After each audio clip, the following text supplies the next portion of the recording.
নমস্কার। রবীন্দ্রনাথ ঠাকুরের জীবন স্মৃতি থেকে পাঠ পর্ব চলছে আমাদের। কালকে পাঠ করেছিলাম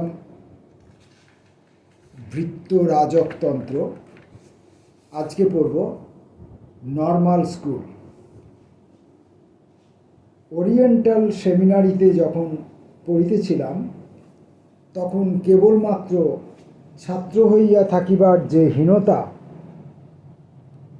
তাহা মিটাইবার একটা উপায় বাহির করিয়াছিলাম।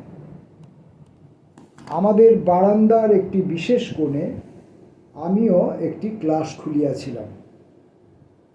রেলিংগুলা ছিল আমার ছাত্র। একটা কাঠি হাতে করিয়া চৌকি লইয়া তাহাদের সামনে বসিয়া মাস্টারি করিতাম। রেলিংগুলার মধ্যে কে ভালো ছেলে এবং কে মন্দ ছেলে তাহা একেবারে স্থির করা ছিল। এমনকি ভালো মানুষ রেলিং ও দুষ্টু রেলিং, বুদ্ধিমান রেলিং ও বোকা রেলিংয়ের মুখশ্রীর প্রভেদ আমি যেন সুস্পষ্ট দেখিতে পাইতাম। দুষ্ট রেলিংগুলার উপর ক্রমাগত আমার লাঠি পড়িয়া পড়িয়া তাহাদের এমনই দুর্দশা ঘটিয়াছিল যে প্রাণ থাকিলে তাহারা প্রাণ বিসর্জন করিয়া শান্তি লাভ করিতে পারিত। লাঠির চোটে যতই তাহাদের বিকৃতি ঘটিত ততই তাহাদের উপর রাগ কেবলই বাড়িয়া উঠিত। কি করিলে তাহাদের যে যথেষ্ট শাস্তি হইতে পারে তাহা যেন ভাবিয়া কুলাইতে পারিতাম না। আমার সেই নীরব ক্লাসটির উপর কি ভয়ঙ্কর মাস্টারি যে করিয়াছি তাহার সাক্ষ্য দিবার জন্য আজ কেহই বর্তমান নাই। আমার সেই সেকালের দারুনির্মিত ছাত্রগণের স্থলে সম্প্রতি লৌহ নির্মিত রেলিং ভর্তি হইয়াছে। আমাদের উত্তরবর্তীগণ ইহাদের শিক্ষকতার ভার আজও কেহ গ্রহণ করে নাই। করিলেও তখনকার শাসন প্রণালীতে এখন কোনো ফল হইত না। ইহা বেশ দেখিয়াছি, শিক্ষকের প্রদত্ত বিদ্যাটুকু শিখিতে শিশুরা অনেক বিলম্ব করে, কিন্তু শিক্ষকের ভাবখানা শিখিয়া লইতে তাহাদিগকে কোনো দুঃখ পাইতে হয় না। শিক্ষাদান ব্যাপারের মধ্যে যে সমস্ত অবিচার, অধৈর্য, ক্রোধ, পক্ষপাতপরতা ছিল অন্যান্য শিক্ষণীয় বিষয়ের চেয়ে, সেটা অতি সহজেই আয়ত্ত করিয়া লইয়াছিলাম। সুখের বিষয় এই যে কাঠের রেলিংয়ের মতো নিতান্ত নির্বাক ও অচল পদার্থ ছাড়া আর কিছুর উপরে সেই সমস্ত বর্বরতা প্রয়োগ করিবার উপায় সেই দুর্বল বয়সে আমার হাতে ছিল না। কিন্তু যদিচ রেলিং শ্রেণীর সঙ্গে ছাত্রের শ্রেণীতে পার্থক্য যথেষ্ট ছিল, তবু আমার সঙ্গে আর সংকীর্ণচিত্ত শিক্ষকের মনস্তত্ত্বের লেশমাত্র প্রভেদ ছিল না। ওরিয়েন্টাল সেমিনারিতে বোধ করি বেশি দিন ছিলাম না। তারপরে নর্মাল স্কুলে ভর্তি হইলাম। তখন বয়স অত্যন্ত অল্প।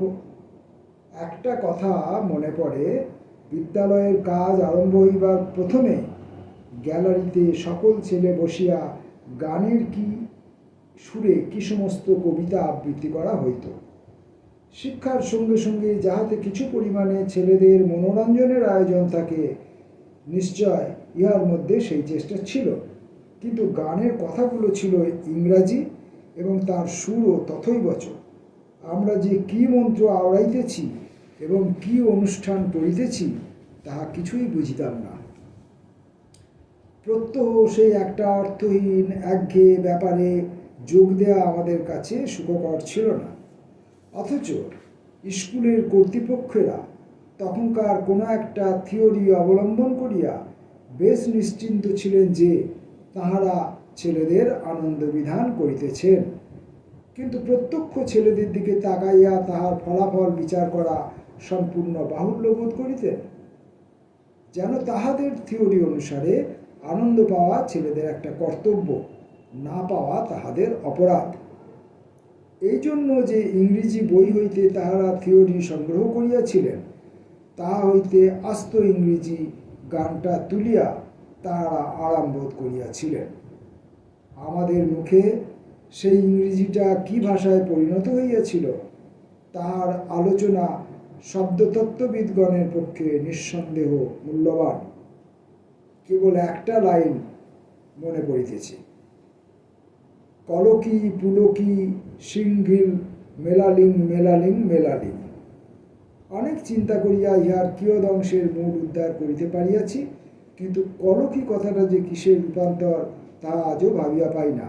বাকি অংশটা আমার বোধ হয় full of glee singing merrily merrily merrily. ক্রমশ নর্মাল স্কুলের স্মৃতিটা যেখানে ঝাপসা অবস্থা পার হইয়া স্ফুটতর হইয়া উঠিতেছে, সেখানে কোনো অংশেই তা লেশমাত্র মধুর নহে। ছেলেদের সঙ্গে যদি মিশিতে পারিতাম, তবে বিদ্যাশিক্ষার দুঃখ তেমন অসহ্য বোধ হইত না, কিন্তু সে কোনো মতেই ঘটে নাই। অধিকাংশ ছেলেরই সংস্রব এমন অসুচি ও অপমানজনক ছিল যে ছুটির সময় আমি চাকরকে লইয়া দোতলায় রাস্তার দিকে এক জানালার কাছে একলা বসিয়া কাটাইয়া দিতাম। মনে মনে হিসাব করিতাম, 1 বৎসর, 2 বৎসর, 3 বৎসর, আরও কত বৎসর এমন করিয়া কাটাইতে হইবে। শিক্ষকদের মধ্যে একজনের কথা আমার মনে আছে। তিনি এমন কুৎসিত ভাষা প্রয়োগ করিতেন যে তাহার প্রতি অশ্রদ্ধাবশত তাহার কোনো প্রশ্নেরই উত্তর করিতাম না। সম্বৎসর তাহার ক্লাসে আমি সকল ছাত্রের শেষে নীরবে বসিয়া থাকিতাম। যখন পড়া চলিত, তখন সেই অবকাশে পৃথিবীর অনেক দুরূহ সমস্যার মীমাংসা চেষ্টা করিতাম। একটা সমস্যার কথা মনে আছে, অস্ত্রহীন হইয়াও শত্রুকে কি করিলে যুদ্ধে হারানো যাইতে পারে, সেটা আমার গভীর চিন্তার বিষয় ছিল। ওই ক্লাসের পড়াশোনার গুঞ্জনধ্বনির মধ্যে বসিয়া ওই কথাটা মনে মনে আলোচনা করিতাম, তাহা আজও আমার মনে আছে। ভাবিতাম, কুকুর বাঘ প্রভৃতি হিংস্র জন্তুদের খুব ভালো করিয়া শায়েস্তা করিয়া প্রথমে তাহাদের 2-4 ইশার যুদ্ধক্ষেত্রে যদি সাজাইয়া দেয়া যায়, তবে লড়াইয়ের আসরের মুখবন্ধটা বেশ সহজেই জমিয়া ওঠে। তারপরে নিজেদের বাহুবল কাজে খাটাইলে জয়লাভটা নিতান্ত অসাধ্য হয় না। মনে মনে এই অত্যন্ত সহজ প্রণালীর রণসজ্জা ছবিটা যখন কল্পনা করিতাম, তখন যুদ্ধক্ষেত্রে স্বপক্ষের জয় একেবারে সুনিশ্চিত দেখিতে পাইতাম। যখন হাতে কাজ ছিল না, তখন কাজের অনেক আশ্চর্য সহজ উপায় বাহির করিয়াছিলাম। কাজ করিবার বেলায় দেখিতেছি, যা কঠিন তা কঠিনই, যা দুঃসাধ্য তা দুঃসাধ্যই। ইহাতে কিছু অসুবিধা আছে বটে, কিন্তু সহজ করিবার চেষ্টা করিলে অসুবিধা আরও 7 গুণ বাড়িয়া ওঠে। এমনি করিয়া সেই ক্লাসে 1 বছর যখন কাটিয়া গেল, তখন মধুসূদন বাচস্পতির নিকট আমাদের বাংলার বাৎসরিক পরীক্ষা হইল। সকল ছেলের চেয়ে আমি বেশি নম্বর পাইলাম। আমাদের ক্লাসের শিক্ষক কর্তৃপুরুষদের কাছে জানাইলেন যে পরীক্ষক আমার প্রতি পক্ষপাত প্রকাশ করিয়াছেন। দ্বিতীয়বার আমার পরীক্ষা হইল। এবার স্বয়ং সুপারিনটেন্ডেন্ট পরীক্ষকের পাশে চৌকি লইয়া বসিলেন। এবারেও ভাগ্যক্রমে আমি উচ্চস্থান পাইলাম। তাহলে ওই রবীন্দ্রনাথ ঠাকুরের স্কুল জীবন, সব বাচ্চারই হয়তো স্কুল জীবনের প্রথম দিকটা এরকম বোরিং লাগে, কষ্টকর লাগে, অর্থহীনতা হয়তো মনে হয়। তবে অন্যান্য বাচ্চারা, তারা সমাজের একই শ্রেণী থেকে যায় বলে অন্যান্য ছেলেদের সঙ্গে, সহপাঠীদের সঙ্গে মেলামেশায় তেমন কোনো অসুবিধা হয়নি, হয় না, আমাদের হয়নি।